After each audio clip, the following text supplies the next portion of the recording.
Olha, todos os apóstolos falam da segunda vinda. Pedro fala muito da segunda vinda. Paulo fala muito da segunda vinda. João escreveu o Apocalipse. Exato.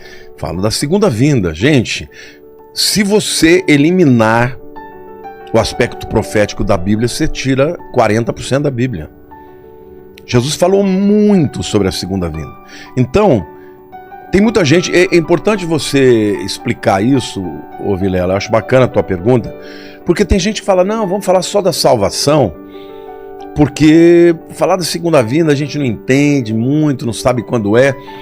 Mas eu te pergunto uma coisa, você está assistindo uma novela, você gostaria de parar no meio da novela e não ver o fim? É claro que não. Um filme. Jesus, quando ele morreu e ressuscitou, todo o discurso dele... Não era o fim.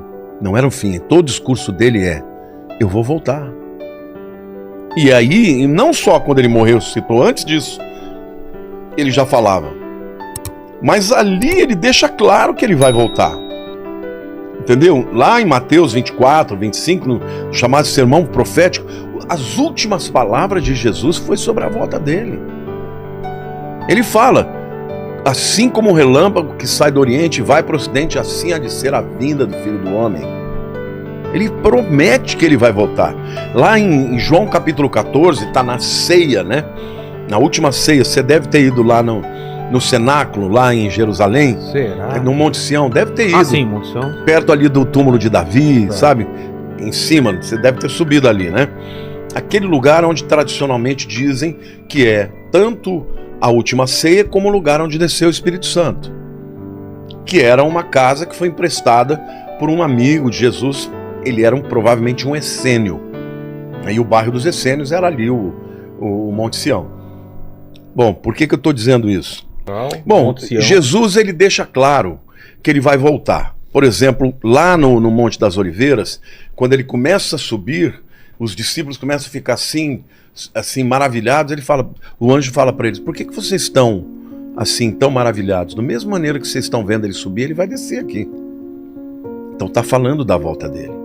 Então, na última ceia, que está lá, que está expresso lá em João capítulo 14, está aquele peso, né? Aquele peso, os discípulos estão vendo que a coisa provavelmente vai morrer. E aí ele começa um discurso lindo, ele diz assim, não se turbe o vosso coração. Crede em Deus, crede também em mim. Na casa do meu pai há muitas moradas. Se assim não fora, eu não vou-lo teria dito. Eu irei, prepararei-vos lugar e voltarei para vós outros, para que onde eu estiver, vós estejais também. O que Jesus está dizendo para os discípulos? Eu estou indo embora, mas eu vou voltar. E eu vou buscar vocês para estarem comigo. Ele está falando do arrebatamento. Então, Jesus ele já começou a preparar os discípulos porque ele estava achando que ele ia implantar o reino naquela hora. Né? No sermão de Mateus 24, eles estão primeiro lá na região do templo, né? E os discípulos olhando aquela coisa maravilhosa, e eles falaram, nossa Jesus, que construção maravilhosa, né? E Jesus falou, pois é, não vai ficar pedra sobre pedra que não seja derrubada. Ele está profetizando o que aconteceria mais ou menos uns 37 anos depois. Porque em 70 depois de Cristo vieram os romanos e destruíram o templo. Só que aí eles falam, mas como assim? Quais são os sinais que hão de ser da tua vinda? Porque ele já está ali falando para eles que ele vai embora. Aí ele começa a dar os sinais. E na hora que ele começa a dar os sinais, ele fala de sinais da natureza, ele fala de sinais geopolíticos, de guerra contra guerra, ele fala de apostasia, de engano. Cuidado, vede que ninguém vos engane, porque virão muitos em meu nome dizendo eu sou o Cristo. Entendeu? Ele começa a dar os sinais. E Vilela, hoje nós estamos vivendo numa época em que tudo está acontecendo. E detalhe, sempre houve esses sinais. Algumas vezes tinham mais uns do que outros. Agora está tudo acontecendo junto. Enchentes aqui no Brasil, no Rio Grande do Sul, nós tivemos o que eles estão chamando de a maior catástrofe ecológica de todos os tempos no Brasil. Então, assim, nós estamos tendo assim muitos sinais que estão acontecendo e todos ao mesmo tempo. Então, tá chegando a hora. Você não pode dizer exatamente quando, porque Jesus proibiu, ninguém sabe o dia e a hora. Mas ele disse que era para você observar os tempos e as estações. E os sinais no Mar Morto? Sim, isso é maravilhoso também. No final dos tempos, o livro de Ezequiel diz que o Mar Morto, isso também é uma profecia linda, porque ele diz que o Mar Morto, ele voltaria a ter água potável, a ter água doce, inclusive peixes iam nadar nele e coisa e tal. Agora, detalhe, Ezequiel fala que a parte norte seria assim, mas a parte sul continuaria salgada. Agora, Ezequiel foi um profeta do exílio, nós estamos falando aí de 2.600 anos atrás. Naquela época, não existia parte norte do Mar Morto. Era tudo uma coisa só. É uma coisa só. 50 anos atrás era uma coisa só. Quando é que o Mar Morto se dividiu em dois? Depois que Israel voltou para sua terra e começaram ali prosperar, muita gente começaram a usar a água do mar da Galileia, o Mar Morto começou a secar. E na hora que ele começou a secar, ele se dividiu em dois. Hoje, inclusive, tem um canal que eles fazem entre a parte norte e a parte sul para que a parte sul não seque completamente. Mas se você olhar até na imagem do satélite, viraram dois corpos de água. E detalhe, na parte norte começaram a aparecer, veja, a água do Mar Morto está descendo cada vez mais. Então isso significa que já centenas de metros de um lado e de outro, onde havia água, não tem mais água.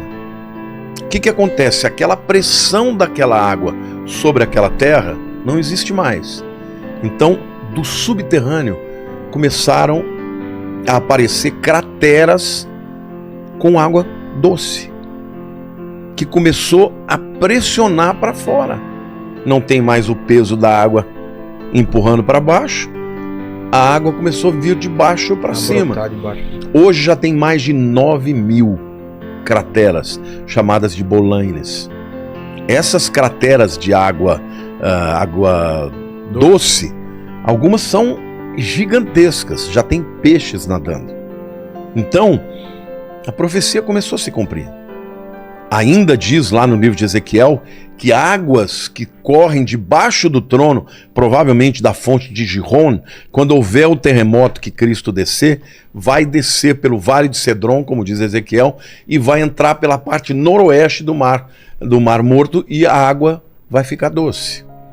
E ali vai ter nas margens vegetação, árvores. Hoje, nós estávamos agora em Israel, o ônibus parou, tinha famílias de viadinhos comendo ali, já está aparecendo vida ali num lugar que era totalmente desértico.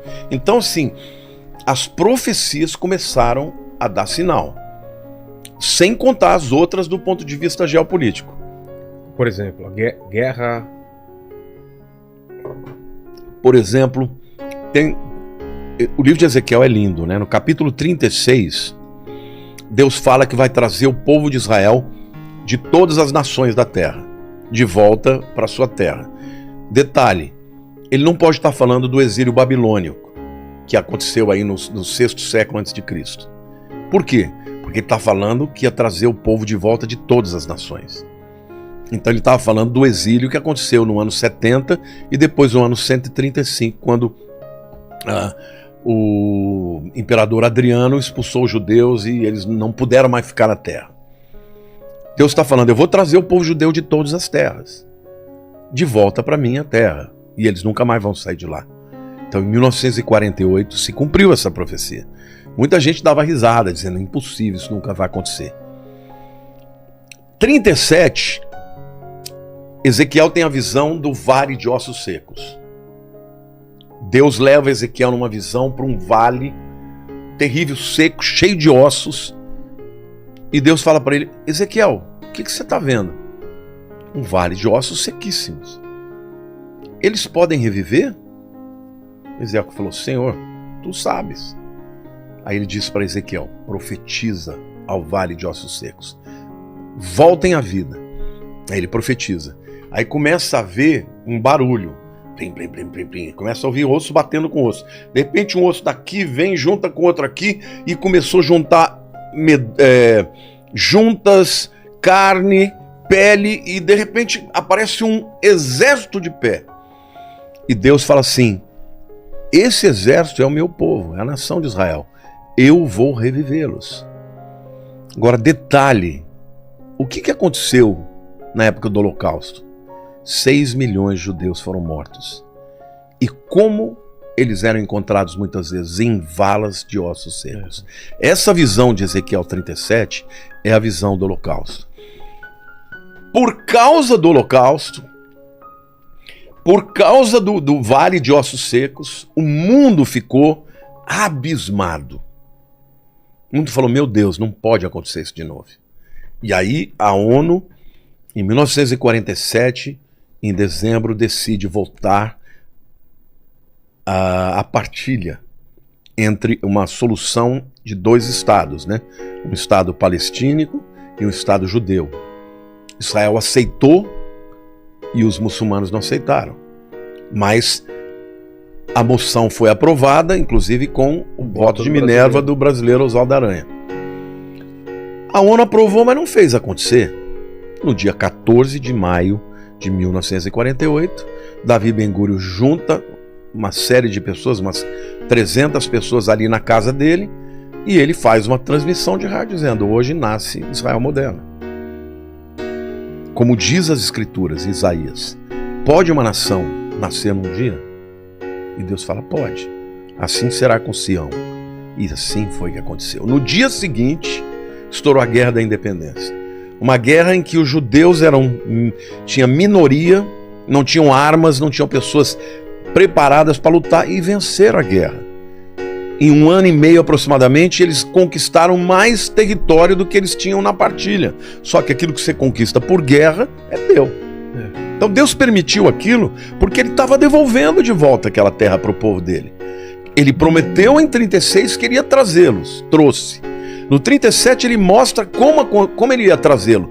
Depois de um holocausto, vales de ossos secos. Quando o mundo fala: não, esse povo não pode mais nada. E Deus fala: esse é o meu povo e eu vou revivê-los. Cara, você foi para Israel. É extraordinário, é uma nação inigualável. Uma inigualável. Tudo aquilo que você vê no deserto, sabe, florescendo, plantações. Tem profecia dizendo que o deserto iria florescer. Agora, não, mas isso foi o homem, irrigação gota a gota. Não interessa, Deus disse que ia acontecer, aconteceu. Agora vem o 38 e fala de Gog e Magog.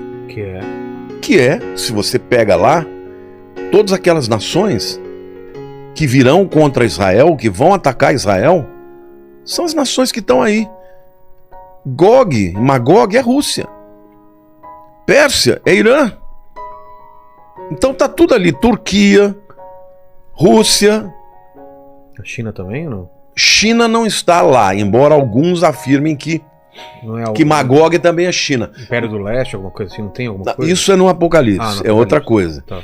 Mas essa guerra de Gog e Magog é uma coisa tão extraordinária, porque se pegar o Flávio Joséfo, ele fala que os Magogians são os sítios. Quem são os sítios? Ou citas, como está na Bíblia? É o povo das estepes, é a Rússia. Então, quando você pega... Eu tenho um vídeo no YouTube, se alguém quiser, tiver interesse de ver quem é, porque lá eu falo cada um daqueles nomes diferentes, eu mostro historicamente quem é. Entendi. Entendeu? Todas as nações que estão lá e que a Bíblia diz que vão invadir Israel são aliadas hoje. E contra Israel. Agora, detalhe, Vilela. Detalhe.